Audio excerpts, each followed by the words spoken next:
Scilly was pretty unscathed during the war, largely though. I mean, there was quite a few soldiers, as you say, and a hurricane attachment up at the airport, but generally the islands were pretty much left alone, weren't they? Yeah, over 1,000 bombs if you count the incendiaries. You know, I remember living down at the big house when 2 or 3, I think, Dorniers were bombed the airport.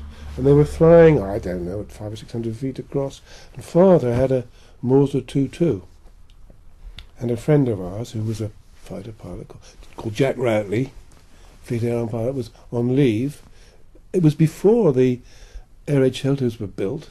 We used to go under the stairs, and Father and Jack Routley were standing on the seat in front of Normandy, and Father was firing at this plane with a 2-2 with silly remarks from Jack Routley. I think he shook that time, Rodney, you hit him, you know. And I think he was probably out of range of the 2-2. But the rear gunner saw them and opened up, and a couple of bullets went through the roof at Normandy, and one went right through the slate roof, through a beam, and stuck in the side of the snooker table, which was on the top floor. It had taken the brass coating off. Just a little metal bit was stuck there. Another silly memory, you know. And I remember the hurricanes at the airport, because Barney Thomas at Salakey was my cousin. I used to go over there, and we could go up to the airport, and you always knew when hurricanes had fired, because they had 4 Browning machine guns in each wing, and they used to cover them up with plaster.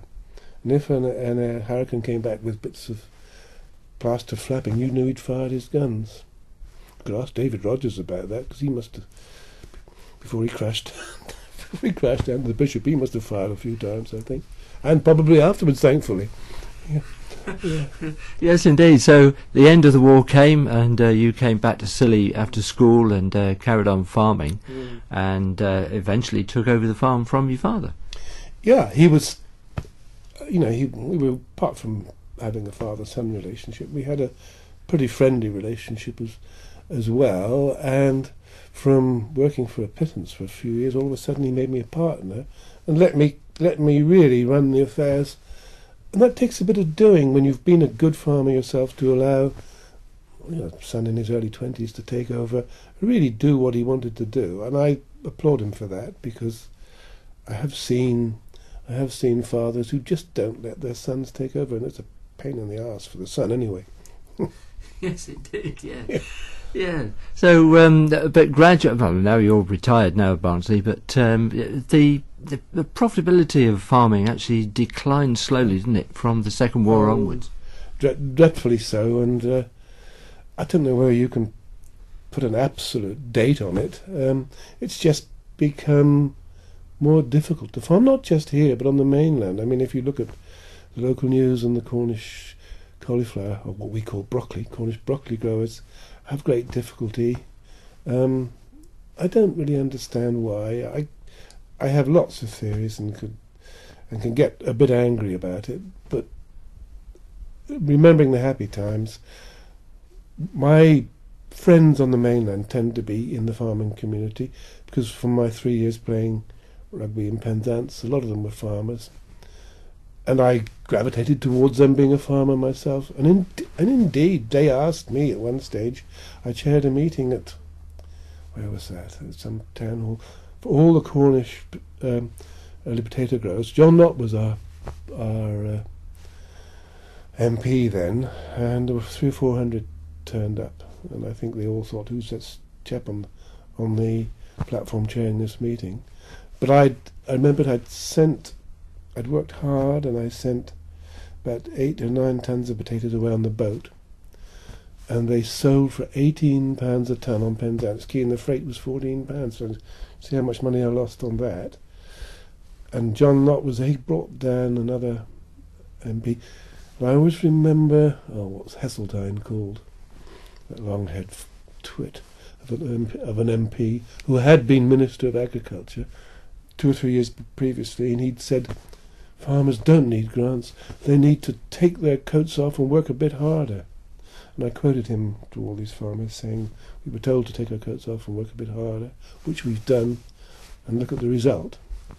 And I think there were imports then from Egypt and Canaries and everything, and our spuds were not selling.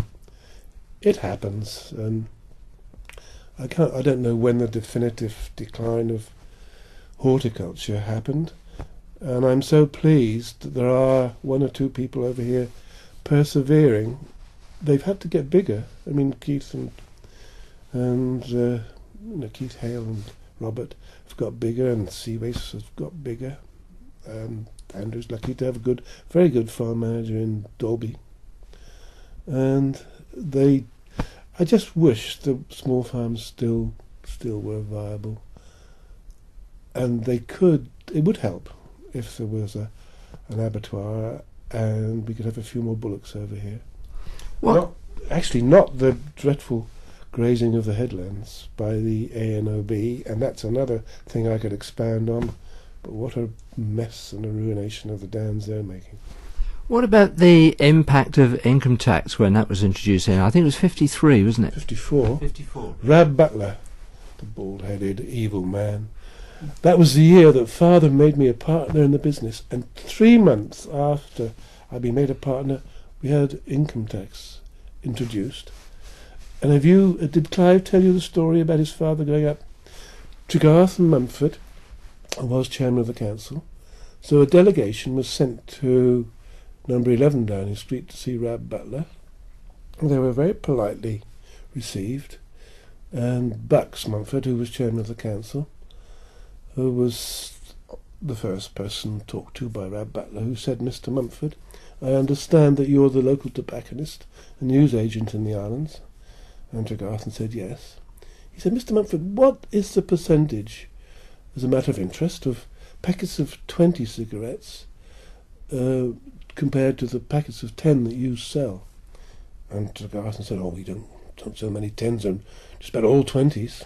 We said, "Mr. Mumford, it may interest you to know that we use that as an index as to the prosperity of a community, because most of the rest of the country, the packets of 10s by far, well, that wasn't a very good start, was it? And of course, we never did we were better off before, I have to admit, with no income tax. Even with the increased cost of living over here, we're probably slightly better off than the mainland. But now, with the income tax the same as the mainland and the high cost of living over here, we're worse off. We need to be in the Scottish Highlands and Islands to get subsidy on freight and passengers.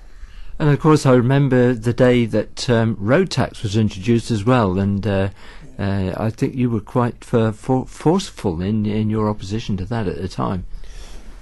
Well, I thought the whole community was, except someone who should be named as a friend of mine, who said he wasn't going to ever pay road tax, and he bought the first one. So I don't know. I mean, we have all the problems. Well, no, we don't. We have some of the problems of the mainland. The worst being increased bureaucracy. But thank God, it's still the last bastion of civilization and a good place to live.